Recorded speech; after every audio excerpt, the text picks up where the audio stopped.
Bonjour à tous, merci d'être avec nous pour cet atelier au sujet de l'innovation et la transformation des industries culturelles et créatives et du tourisme. Je suis Anna Vérin, je suis responsable du programme tourisme chez Paris & Co. Et aujourd'hui, on a voulu vous parler de la place qui est majeure de l'innovation dans la transformation et dans la transformation de ces deux secteurs, donc industrie culturelle et créative, ICC, et tourisme. Et pour illustrer cette place, on va donner la parole à 3 entrepreneurs, 3 startups qui sont incubés chez Paris & Co. et qui vont témoigner de leur collaboration entre eux et une organisation, structure du tourisme ou des industries culturelles et créatives. Donc le planning, c'est tout d'abord, je vais en profiter de ce moment pour vous présenter Paris & Co. et nos 2 programmes dont on va parler aujourd'hui, donc tourisme et industrie culturelle et créative.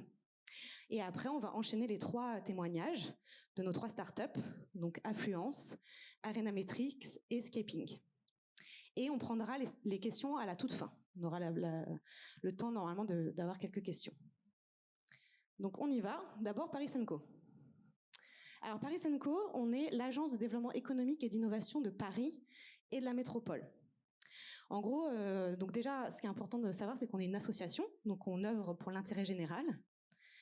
Nos 3 grands objectifs, c'est tout d'abord de participer à la création d'emplois via l'innovation, de repérer et de faire grandir les champions durables dans les secteurs sur lesquels on travaille, je vais les préciser après, et aussi de stimuler et diffuser l'innovation par l'organisation de grands événements, comme le hacking de l'hôtel de ville que vous connaissez peut-être, ou par des événements un peu plus modestes, comme aujourd'hui par exemple lors de cet atelier. Donc Paris & Co, c'est 500 startups françaises et étrangères incubées par an. C'est une centaine de grandes entreprises et institutions qui travaillent avec nous sur leur transformation. On est 90 aujourd'hui, répartis sur 10 sites, et on travaille sur 11 expertises sectorielles. Les voici. Donc aujourd'hui, on va parler d'industrie numérique, culturelle et créative et de tourisme. Mais à Paris & Co, on travaille aussi sur le sport, la santé, l'alimentation durable, le futur du travail, la ville durable, etc. Et on travaille aussi avec un grand nombre de partenaires. Donc, je vais préciser ceux de nos programmes plus tard. Mais là, vous voyez une partie de nos partenaires qui travaillent avec nous. Donc, par exemple, sur d'autres programmes avec EDF, Métro, la Maïf, Orange, Adidas, etc. Donc nos expertises, donc déjà la première expertise et pour laquelle on est le plus connu, c'est l'incubation, donc accompagner les jeunes entreprises innovantes. On travaille aussi avec nos partenaires pour les aider à faciliter leur transformation via l'innovation notamment, et notamment l'innovation durable. On a aussi un rôle d'analyse du marché, un rôle d'observatoire qui peut se caractériser, par exemple, dans le tourisme, on a un cahier de tendances qu'on sort chaque année, qui est gratuit, qui est sur notre site internet, où on analyse les 5 grandes tendances du tourisme d'aujourd'hui et de demain. Et on a aussi un rôle on déploie des démarches vertueuses sur les territoires, notamment via notre équipe qui fait de l'expérimentation urbaine. Vous voyez, on fait beaucoup de choses. Alors aujourd'hui, on vous parle plutôt de 2 secteurs, industrie culturelle et créative et tourisme. Donc comme vous voyez là, on a mis pas mal de chiffres, mais je vais passer assez vite, c'est juste pour vous dire, voilà, le tourisme, 8% du PIB, la culture par exemple, 1,7 million d'emplois occupés dans les ICC. Donc c'est deux secteurs très porteurs, très importants de l'économie française et internationale. Et donc c'est pour ça qu'on pense aussi que ces 2 secteurs ont leur rôle dans la transition écologique de notre pays, notamment, et aussi au niveau international. Et nous, c'est le grand défi sur lequel on travaille actuellement avec nos partenaires et nos startups. Et donc, on travaille sur tout ce qui est l'impact, sur la transformation des organisations, sur l'innovation, mais surtout l'innovation durable, et sur l'innovation au service, pour répondre aux nouveaux usages. Donc ça, c'était juste un peu de contexte. Pour aller un peu plus en détail sur nos 2 secteurs, voici les thématiques sur lesquelles on travaille, thématiques ou sous-secteurs, on va dire. Donc on a sur le tourisme, l'expérience et l'accueil du visiteur, on va voir quelques exemples après. On a l'innovation au service de la restauration et l'hôtellerie, la mobilité touristique, la découverte du patrimoine, le voyage pour tous, c'est-à-dire accessibilité et aussi permettre aux personnes réfléchir à comment permettre à tous de partir en vacances. Et puis l'innovation qui est autour de tout ce qui est loisirs et divertissement. Sur les industries culturelles et créatives, vous voyez tous les secteurs ou thématiques. Donc on a la musique, son radio, on a bien sûr l'EdTech, toute l'innovation au service de l'éducation, les jeux vidéo, audiovisuel, édition, on a un programme spécifique qui s'appelle le Labo d'édition. Presse média, on a un programme spécifique qui s'appelle Media Start. Et le spectacle vivant. Les partenaires qui travaillent avec nous sur ces sujets sont les suivants. Donc, en fait, on a mélangé nos partenaires culture et tourisme pour aller plus vite.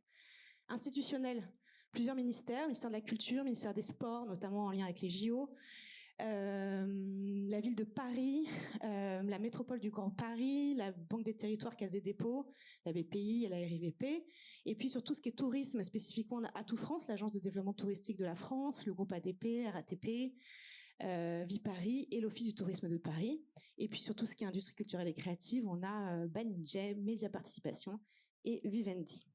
Ça, c'est nos partenaires qui participent à la vision de nos plateformes, au sourcing de nos startups et aussi qu'on aide dans leur transformation via l'innovation. Un petit focus sur le programme tourisme. Je regarde là.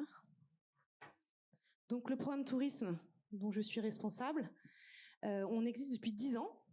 Maintenant, c'est notre anniversaire, nos 10 ans cette année. Donc nous, on souhaite contribuer à la transformation responsable du tourisme. Tout d'abord, on détecte et on accompagne des jeunes entreprises. Je vais en parler un peu après. Bien sûr, on facilite la collaboration entre les acteurs traditionnels et ces jeunes entreprises. Et puis surtout, on aide les acteurs à inventer le tourisme du futur. Donc là, comme j'ai déjà dit tout à l'heure, par du design d'innovation, de la veille et beaucoup d'autres types de formats. Quelques success stories, peut-être que vous connaissez dans le tourisme. Home Exchange, par exemple, le leader de l'échange de maisons. Je conseille à tous, c'est extraordinaire. Nanny Bag pour la gestion des bagages facilités. Staycation, sûrement si vous êtes parisien ou maintenant dans d'autres villes de France, vous devez connaître. Privatiseur. Quelques belles levées de fonds. Des collaborations start-up partenaires avec des anciens partenaires comme Air France, le groupe RATP qui est toujours notre partenaire et Sortir à Paris par exemple.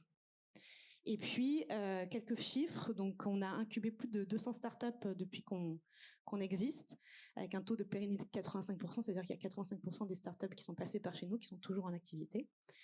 Plus de 20 partenaires grands comptes qui sont passés par chez nous, et puis 1600 emplois créés par ces startups justement qui étaient chez nous. Voilà, ça c'est quelques noms de startups en vrac, je passe. Hop. Les ICC. Alors, la mission des ICC, du programme ICC, c'est de contribuer à la transformation responsable des industries culturelles et créatives, bien sûr. Donc, c'est pas mon programme, mais je vais essayer de résumer. Construire des modèles économiques résilients pour des solutions qui favorisent une plus grande diversité de l'offre créative, favoriser la découvrabilité des comptes et l'accessibilité des contenus, participer à l'émergence de solutions en cohérence avec les nouveaux usages, et puis soutenir le développement de solutions qui concilient numérisation de nos divertissements et enjeux sociétaux. Pour plus de détails, il faudra aller voir Catherine Perrault, qui est responsable du programme Industrie culturelle et créative. Mais sur les startups, je peux quand même vous dire qu'il y a aussi quelques belles success stories, comme Wakatoon, Botaki, Chute, si vous connaissez, des belles levées de fonds, et des collaborations, bien sûr, aussi entre nos partenaires ou des grands groupes et des startups. Donc, le programme existe depuis 7 ans et a déjà incubé plus de 160 startups, plus de 15 partenaires qui sont passés par les industries culturelles et créatives et 900 emplois créés. Voilà, et là, pour résumer, vous voyez aussi les secteurs et le nombre de startups par secteur. Donc, avec un gros...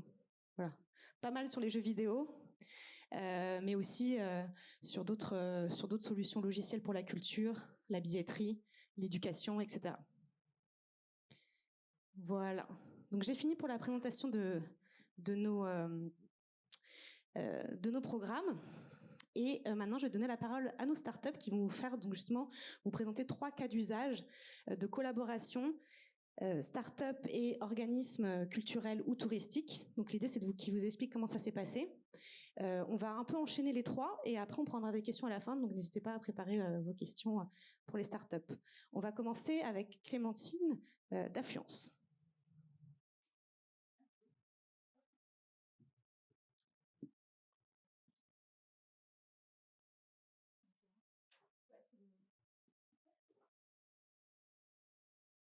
Alors, on est un peu ébloui.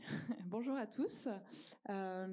Déjà, merci à Paris Co de nous avoir proposé de présenter Affluence dans le cadre de cet atelier. Donc effectivement, je suis Clémentine Lamandin, je suis responsable de compte chez Affluence et spécialisée sur le secteur culture et tourisme.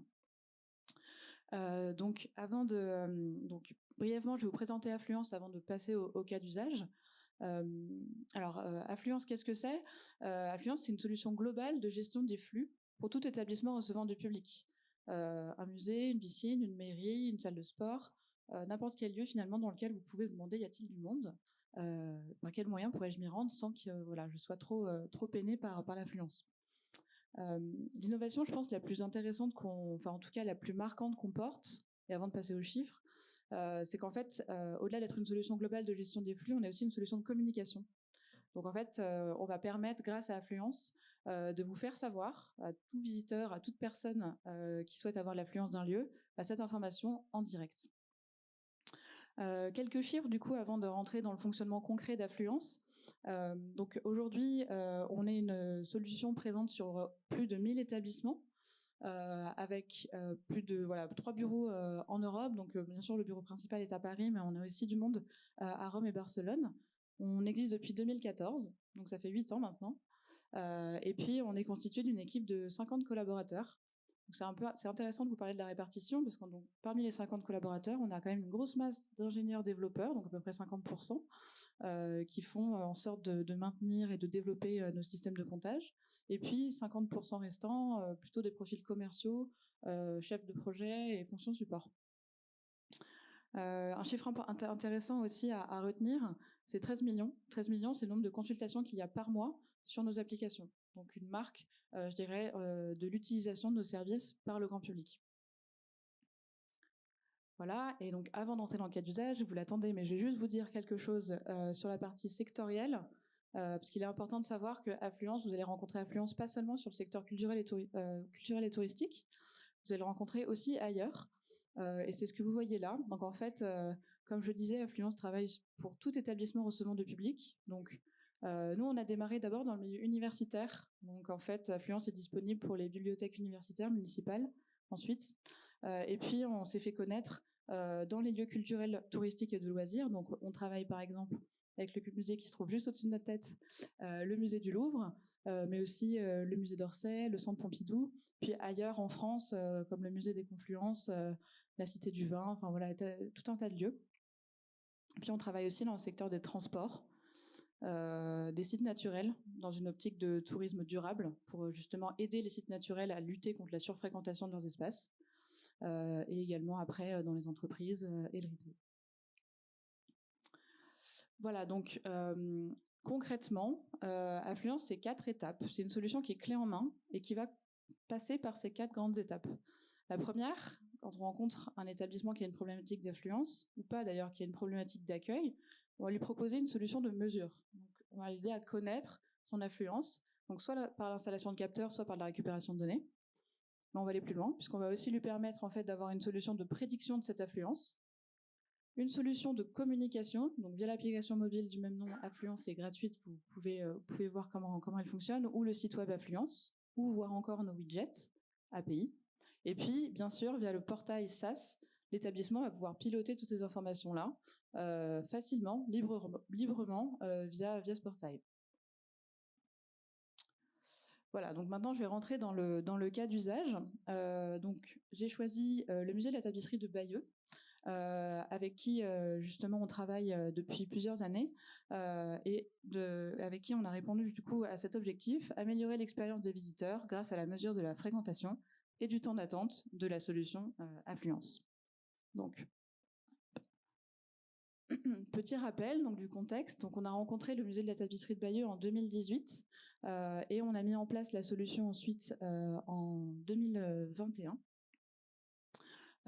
Et en fait, si vous voulez, parmi les besoins qu'on avait identifiés et qui sont toujours traités aujourd'hui, il y avait d'abord l'apparition de files d'attente. Il faut savoir que le musée de la tapisserie de Bayeux, déjà, c'est un endroit particulier, puisque il s'agit de visiter une tapisserie, donc en fait d'en faire tout le parcours.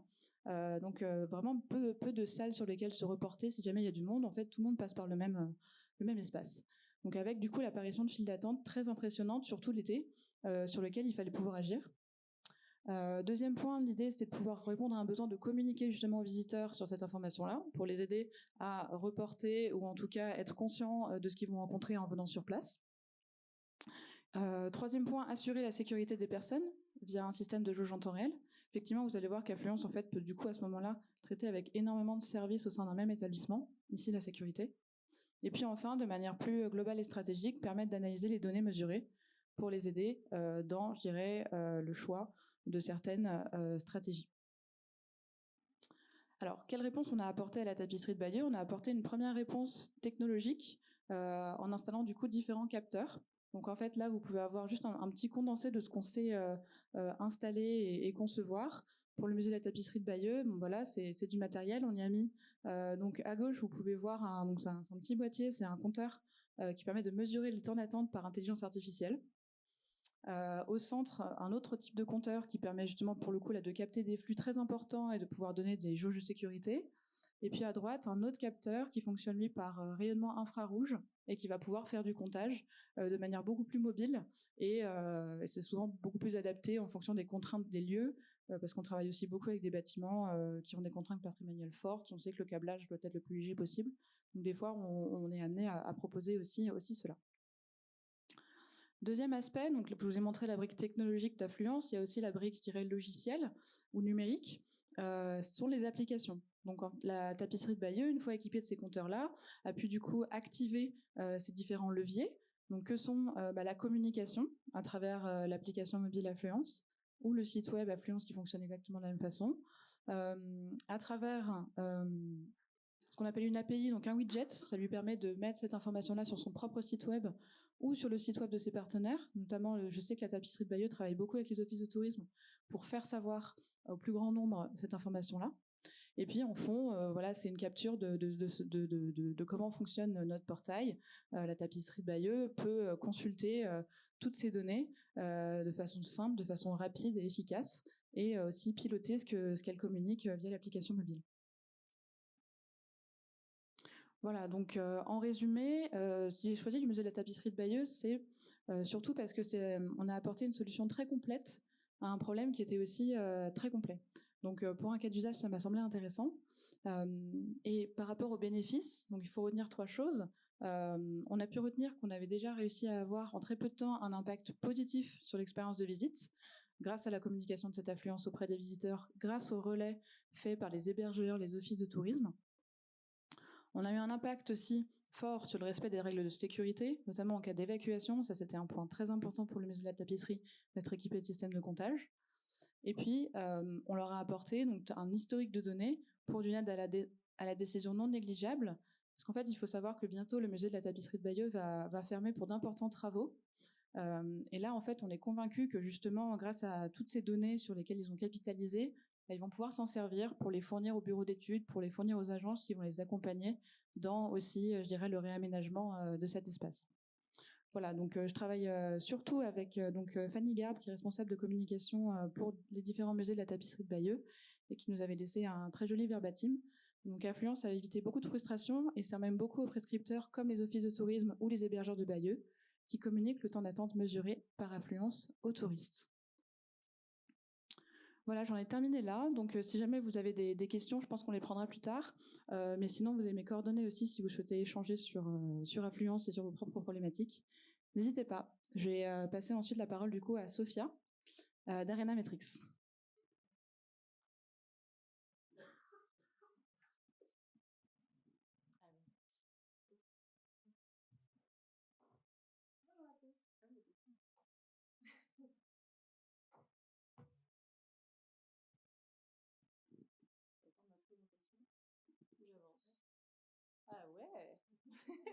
Bonjour à tous. Donc, je suis Sophia Baladi, responsable des lieux de visite chez Arena Metrics, que je vais vous présenter aujourd'hui. Donc, Arena Metrics, on est effectivement nous aussi invités par Paris & Co, beaucoup aidés par Paris & Co, et on est très content de pouvoir vous parler un petit peu plus de nos activités aujourd'hui. Nous sommes un CRM. Alors pour tous ceux qui sont perdus déjà à ce stade-là, un CRM, c'est un outil qui permet de gérer la relation avec vos visiteurs ou avec vos clients. On est en fait un CRM comme il en existe d'autres, mais nous, on a une particularité qui est qu'on est dédié aux acteurs du divertissement. Alors on parle beaucoup aujourd'hui du tourisme et des lieux culturels, mais on fait aussi du sport, et comme Paris & Co est là-dessus, je me disais que j'allais insister un peu sur ça.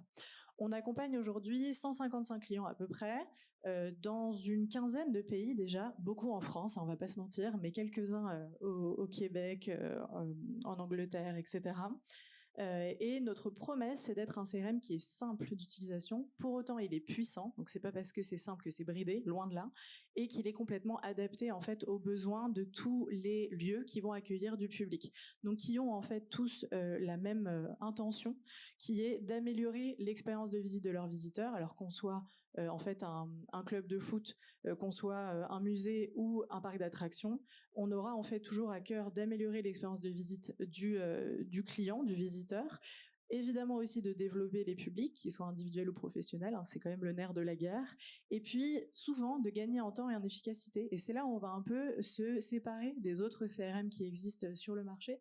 C'est que nous, on n'est pas là pour transformer vos process, on est juste là pour se caler dedans et faire en sorte que vous gagnez du temps, puisqu'on sait très bien que souvent, ce qu'on a en face, c'est des personnes qui sont chargées de marketing, chargées des campagnes, chargées des billetteries, chargées de l'accueil, chargées de tout ce qu'il faut être chargé s'il y a besoin. Donc du coup, on essaye de faire en sorte de vous faire beaucoup gagner de temps. On a en gros un outil qui est un outil en SaaS, donc comme Affluence, en ligne, qui vient agréger tout un tas de données. Et ces données, on va vous rendre l'accès pour que vous puissiez les exploiter.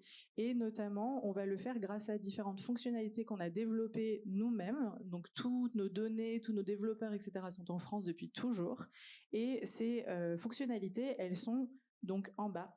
On a des fonctionnalités de segmentation et de consultation de fiches comme le fait un CRM, hein, tout simplement.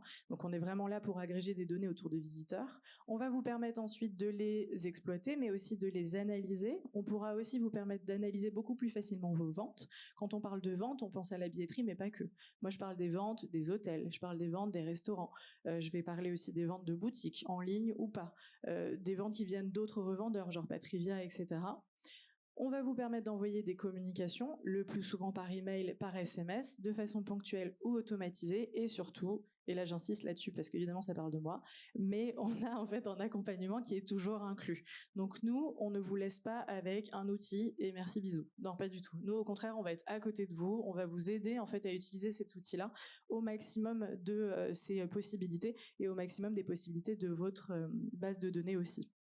Alors moi j'ai choisi de parler du château de Chantilly, qui est un client qu'on a depuis un moment et qu'on aime beaucoup, déjà parce qu'ils sont bons élèves et qu'on aime bien les bons élèves, mais aussi parce que c'est à la fois un lieu de visite, clairement, et aussi un lieu touristique. Et c'est vraiment la synthèse de tout ce qu'on peut faire de mieux pour avoir un CRM derrière, puisque le château de Chantilly, je pense que vous connaissez tous, mais est-ce que vous connaissez toutes leurs activités?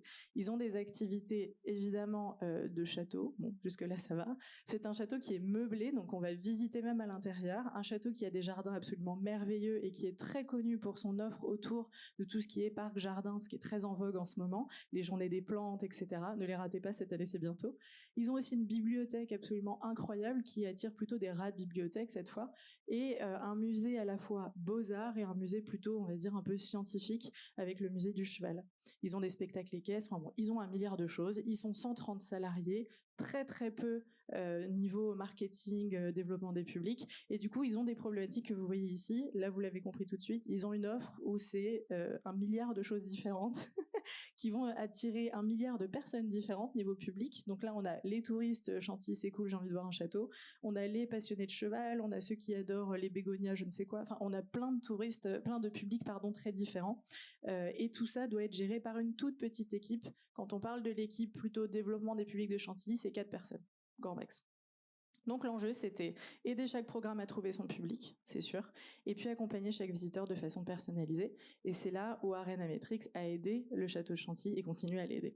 Ce que je vous ai montré là, alors il faut être un peu comme ça, hein, mais on est en gros au plus près des besoins du visiteur à chaque étape. Là, je m'intéresse aux visiteurs individuels, j'ai pas le temps de vous parler de tous les visiteurs, mais grosso modo, ça, ce sont les principales étapes qu'un visiteur a avec, en fait, enfin les points de contact, on va dire, avec un lieu de visite. Donc on commence au début par le fait de s'inscrire à une newsletter, laisser des infos sur un formulaire lié à un contenu. Quand on est par exemple sur un OT, on va dire envoie-moi l'itinéraire pour aller visiter telle ville. Donc on est vraiment sur le premier point de contact. On va se déclarer, on va dire en tant que visiteur non, mais en tant qu'intéressé tout simplement par le site. Et nous à cette étape-là, on va déjà aider Chantilly à glaner des infos, centraliser tout ça, faire en sorte que ensuite la personne puisse être accueillie alors même qu'elle n'est pas encore venue. Je ne sais pas s'il y en avait certains qui étaient à la conférence de GC juste avant, mais il disait que n'oubliez pas, en fait, les personnes, elles consomment le contenu avant même de venir. Ça fait partie de leur parcours visiteur. Vous devez être là avant. Donc nous, on est là avant et on aide Chantilly aussi à prendre en charge ces personnes-là. Une fois que la personne, on lui a promu un peu des choses, elle va se rendre sur le site et elle va un peu hésiter. Elle n'est pas bien sûre, on connaît les parcours billetterie, ils sont pas hyper simples, donc elle va se demander est-ce que j'y vais pas. Nous, là, on va permettre à Chantilly d'envoyer des mails de prospection, personnalisés. Donc de faire en sorte que la personne qui est venue sur les pages cheval, elle va recevoir des trucs sur le cheval. On va pas lui parler de tout, on va lui parler de ça. Et si elle vient vraiment très près, c'est-à-dire qu'elle va sur la billetterie, elle hésite encore une fois, on va renvoyer un petit mail de panier abandonné bien senti pour lui dire t'as oublié ton billet, qu'est-ce que tu fais? Donc ça vraiment, c'est à ça que sert en fait le CRM, c'est à ça que sert Arenametrics. Ensuite, c'est plus classique, j'avance plus vite. La personne achète son billet, on va lui permettre d'avoir des infos pour mieux préparer sa visite. Quel est l'accès où je dois me rendre? Est-ce que j'ai le droit de prendre un casque de moto? Est-ce que je peux laisser mes enfants quelque part? Des choses comme ça. Est-ce que je peux aller à l'auditorium en douce? Enfin, toutes ces informations-là vont passer soit par mail, c'est le cas à Chantilly, soit par SMS autrement. On va aussi pouvoir envoyer des mails après la visite, mais entre-temps, une étape à laquelle on pense pas souvent, sur place. Sur place, qu'est-ce que vous faites? La personne est là, c'est le moment de lui envoyer des trucs. Donc là, en fait, nous, on va réussir à glaner aussi des infos d'accès. D'ailleurs, Affluence peut nous aider là-dessus parfois. Et on va avoir les infos d'accès pour mettre en valeur l'application, l'audio guide, des informations qui sont en fait maintenant pour avoir le bon niveau, on va dire, d'engagement du visiteur. Une fois que la personne est venue, on lui demande comment elle a trouvé sa visite avec Gaze Views par exemple. Et une fois qu'elle est vraiment partie et que ça fait longtemps, on va l'encourager à revenir. Des relances qui sont des relances basées sur ce qu'on sait du visiteur. Donc on va pas relancer tout le monde tous les ans, ça sert à rien. Au contraire, on va relancer les gens qui étaient venus pour les journées des plantes, pour les prochaines journées des plantes. Donc on est capable de faire ça. Quand la personne a perdu le château de vue, il ne faut pas oublier que vous avez un devoir en tant que propriétaire de données personnelles, c'est celui de respecter les droits des personnes qui sont dans votre base de données. Et nous, on va les aider justement à prévenir la désactivation, faire en sorte que les gens ne lâchent pas justement le château de vue. Et sinon, humblement et dans le respect de l'humain, on va aussi permettre de désactiver ces contacts-là et de supprimer leurs données. Si je vous montre un peu les coulisses du parcours, grosso modo, ça ressemble à quoi? À ça, pardon. À gauche, vous avez tout ce qui va nous apporter des données. Les billetteries, le contrôle d'accès, souvent c'est la billetterie mais pas toujours. Le trafic identifié sur le site internet, donc tout ce qui se passe sur le site. Les fichiers Excel, on sait que vous en avez plein, vous ne cachez pas. Tout ce qui est logiciel de satisfaction comme Gazeuse, chatbot comme AskMona. En fait, tout ce qui est à gauche, ça peut m'amener des données transactionnelles, personnelles, etc. Moi, je centralise tout dans le CRM. Je nettoie, je dédoublonne, etc. Et ensuite, je vous permets de faire tout ce qui est à droite. Donc, tout ce qu'on a vu sur la slide d'avant. Et puis aussi des analyses, des campagnes sur les réseaux sociaux, on n'a pas trop vu là. Mais aussi du remarketing, des ads, etc. Tout un tas de choses. Et pour le CRM du château de Chantilly, ça ressemble à ça. Donc à Chantilly, ils sont 9 utilisateurs au total. Dedans, tout le monde n'y va pas tous les jours. Je viens de vous dire que c'était une équipe de 4, donc clairement, tout le monde n'y va pas tout le temps. C'est à peu près 2 personnes qui l'utilisent tous les jours. 3 directions sont représentées. Je vous ai pas parlé du B2B, mais le B2B aussi utilise ces outils-là pour la prospection commerciale des groupes, des CE, des scolaires, etc. Et on va avoir côté Arenametrics un chef de projet, beaucoup, et Léo, le chargé d'accompagnement, qui va assurer le suivi et la formation, que vous pouvez voir sur notre stand.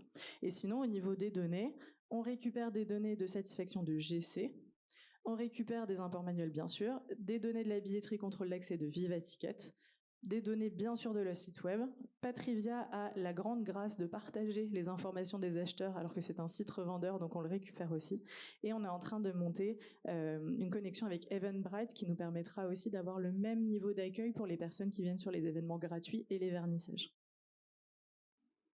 Et vous alors, quelle relation vous avez avec vos visiteurs? Si vous voulez en parler, venez nous voir sur le stand B3. Merci. Je vais laisser la parole à Scaping.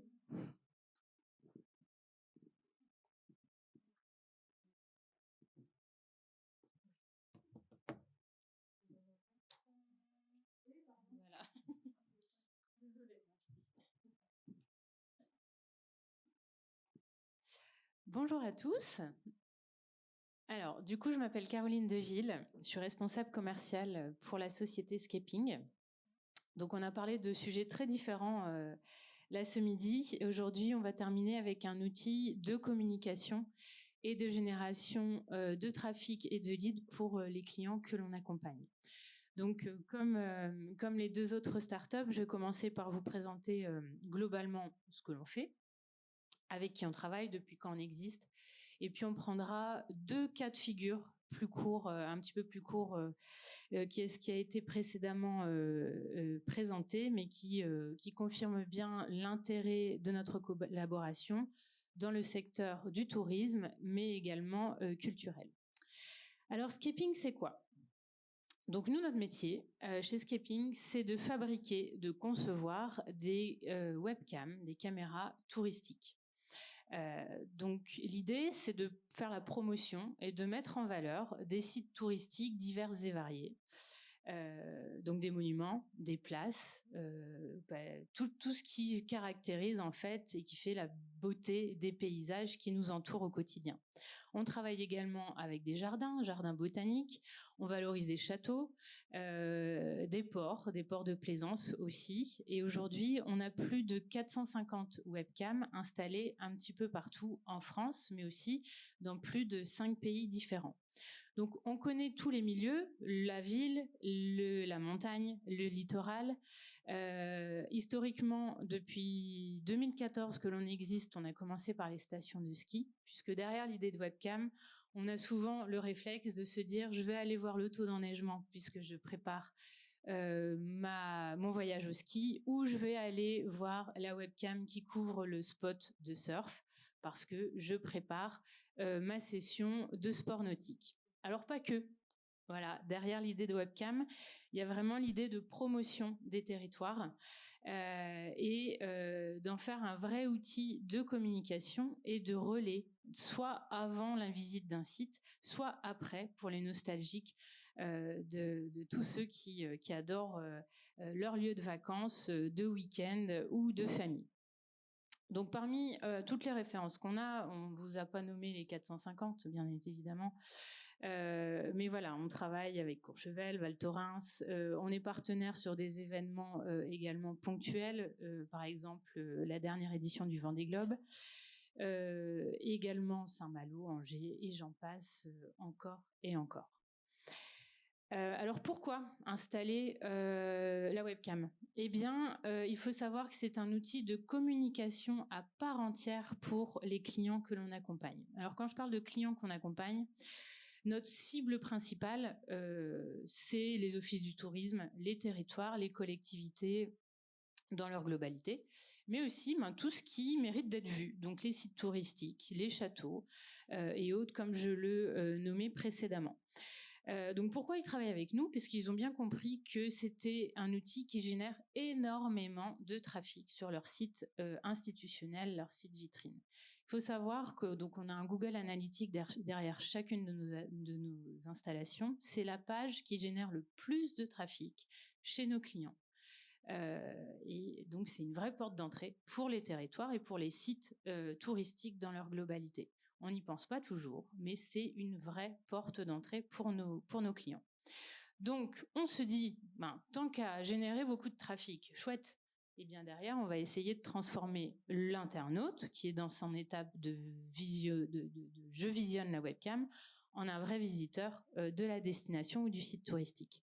Donc c'est un outil de communication à part entière, je vais revenir rapidement dessus après, et ça va également permettre de générer ce qu'on appelle du lead et d'augmenter le nombre de ventes et de réservations en ligne.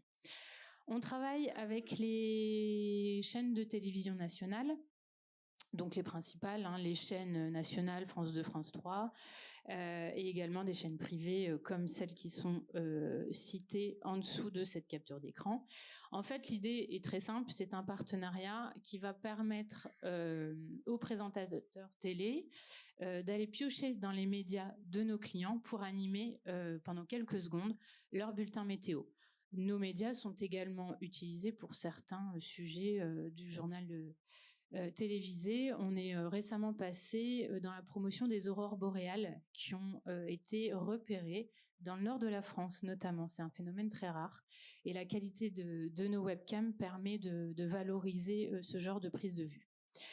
Alors concrètement, comment ça se passe ? Eh bien, nous concevons nos webcams dans nos ateliers dans une démarche éco-responsable et dans une possibilité de recycler aussi le matériel et de le garantir longtemps dans la durée. Et à ces caméras que l'on fabrique est associée une plateforme de diffusion qui va permettre de diffuser de façon très qualitative et ludique la webcam sur le site de nos clients et de proposer à nos clients en parallèle un studio de création. En termes de qualité, Scaping est la seule entreprise sur le marché de la caméra et de la webcam à proposer de la qualité allant jusqu'à la 6K. Donc on commence à la Full HD comme ce qu'on a l'habitude de croiser en termes de webcam, mais on se différencie vraiment sur le marché avec la qualité de notre image. L'idée, en fait, c'est de mettre un photographe dans un boîtier. Alors, faut se projeter un petit peu, et de garantir une qualité d'image identique à de l'appareil photo réflexe. Voilà. On va faire de la prise de vue fixe, panoramique, jusqu'à 360 degrés en photo et en vidéo. Derrière Scaping, on va pouvoir faire de la prise de vue de jour comme de nuit. Et nous sommes les seuls à pouvoir proposer cette qualité d'image. Voilà quelques-unes de nos prises de vue avec des coups de cœur. On va pouvoir faire du print derrière. Alors on fait moins de print, mais on en fait quand même encore un petit peu. On a beaucoup d'offices du tourisme, notamment de musées et de sites touristiques, qui vont pouvoir télécharger tous les médias, les coups de cœur et les plus belles prises de vue à partir des webcams pour en faire des posters, les insérer dans des revues thématiques, faire des cartes de vœux, enfin tout ce qu'ils veulent, puisque c'est leurs médias et ils les exploitent comme bon leur semble. Alors, derrière l'idée de webcam, on a dit que c'était un vrai outil de communication. Eh bien, on va retrouver un certain nombre de fonctionnalités qui vont permettre de gérer de façon intelligente cette prise de vue. Un exemple avec le château de Chambord, mais c'est pas mon exemple de cas d'usage, mais c'est pour vous montrer les fonctionnalités. On va être en marque blanche, donc je vais pouvoir insérer mon logo. Je vais pouvoir insérer des sponsors. Donc, qui dit sponsor dit possibilité aussi de monétiser le trafic que génère cette webcam pour les plus malins. On va pouvoir insérer des messages. Donc, comme on a compris que webcam égale trafic, eh bien, tant qu'à faire, autant pousser à l'internaute de l'information pratique et l'actualité qui va gérer le site touristique et la destination. Donc, je vais pouvoir, derrière, éditer de façon autonome des messages. Ensuite, je vais pouvoir accéder, donc quand je dis je vais pouvoir, c'est le client en tant que gestionnaire, mais aussi vous en tant qu'internaute. Donc je vous invite, si vous souhaitez aller jouer avec une de nos 450 webcams, vous pouvez aller jouer avec les fonctionnalités. Donc dans les fonctionnalités, on va pouvoir gérer des timelapses, donc des vidéos accélérées d'une journée, d'une semaine, d'un mois ou d'une année. Je vais pouvoir comparer mon paysage ou mon établissement à des moments différents, sous la neige, sous le soleil, lever de soleil, la nuit, etc. Je vais pouvoir sélectionner les plus belles prises de vue et en faire des coups de cœur. Et du coup, ajouter une page d'information avec toutes les informations pratiques pour prévoir, organiser la venue du public sur votre site. Okay ? Ensuite, je vais pouvoir partager tout ça sur les réseaux sociaux. ce qui fait qu'on a une très très grosse viralité sur les réseaux sociaux avec plus d'1 million de pages vues par mois sur l'ensemble de nos caméras. On va avoir un bouton d'appel à l'action avec la possibilité de faire une redirection vers une billetterie en ligne. Donc c'est dans ce sens qu'on va être un vrai outil qui va générer du lead et favoriser la réservation. Et puis on va pouvoir éditer des points d'intérêt pour pouvoir pousser de l'information pratique. L'idée n'étant pas de faire un article Wikipédia du site, hein, mais ça va pouvoir être un outil très utile pour compléter les autres outils de communication de la destination ou du site touristique. Tout ça fait que l'internaute, une fois qu'il est sur la webcam, il y passe un petit peu de temps, vu qu'on lui donne l'occasion de jouer avec. Donc on améliore le référencement naturel et on va en faire un vrai outil de génération de leads et de communication. Un cas d'usage très concret avec le cas de la ville d'Orléans. Donc on n'est pas sur l'Office du tourisme, on est sur la mairie, que l'on a accompagné en 2021 dans l'installation de 5 webcams sur leur territoire, avec des usages très différents. Donc, on a les quais de la Loire, un parc botanique, le parc floral, le parvis de la cathédrale et la place du Mar 3 dans les exemples que l'on a donnés ici. Je termine parce que je suis trop bavarde. Les résultats sont assez parlants. En 2022, on a eu 184 464 pages vues, 129 612 visiteurs uniques, avec un temps moyen passé sur la page de 2 minutes 18, ce qui est très important pour un outil comme celui-ci. Dernier cas d'usage. Hop, ici, on part dans un groupe nord-américain qui est spécialisé dans l'hébergement touristique et qui a utilisé également notre solution avec 4 caméras et avec le petit témoignage que je vous invite à lire, où les retombées sont très très convaincantes. C'est une vraie vitrine pour l'établissement qui a utilisé notre solution. Pour nous contacter, voilà quelques références en bas. Si vous voulez tester la solution, vous pouvez le faire via ce QR code. Et sinon, on est présent en stand S16. Merci pour votre attention et merci pour votre invitation. Merci à vous trois pour vos présentations. Donc, on arrive à la fin. Je voulais savoir s'il y avait des questions. Oula. J'avais oublié déjà. Parce qu'on a quelques minutes pour prendre peut-être 1 ou 2 questions, mais je ne sais pas si... En fait, je vois rien. Donc, je vais me mettre là. Non, il n'y a pas de questions dans la salle ? Ok, moi j'avais une petite question parce qu'on n'a pas vous avez abordé assez rapidement les collaborations parce que voilà, on en avait 3, mais je ne sais pas si une de vous 3 veut répondre à cette question qui est: est-ce que vous avez des conseils, s'il y a des entrepreneurs dans la salle, pour collaborer avec une institution culturelle ou touristique? Est-ce que vous avez quelques tips en quelques mots, si vous voulez répondre? Pas mal.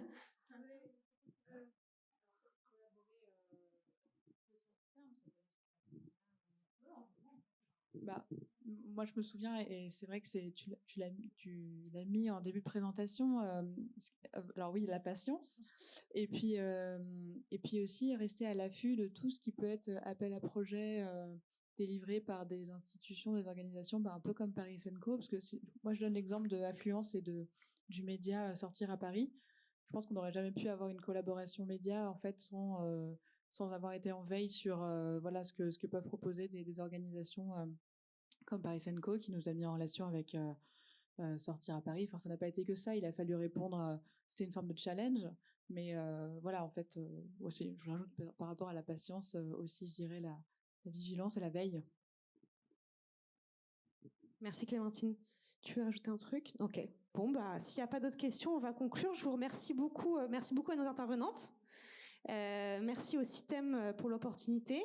Vous l'avez compris, vous pouvez aller voir directement certaines des startups qui ont des stands et d'autres à la fin là. Et n'hésitez pas à venir nous voir, nous Paris & Co, si vous êtes un entrepreneur sur un de nos secteurs ou si vous êtes une organisation qui souhaite se transformer via l'innovation, on est là aussi. Voilà, merci à tous et bon salon.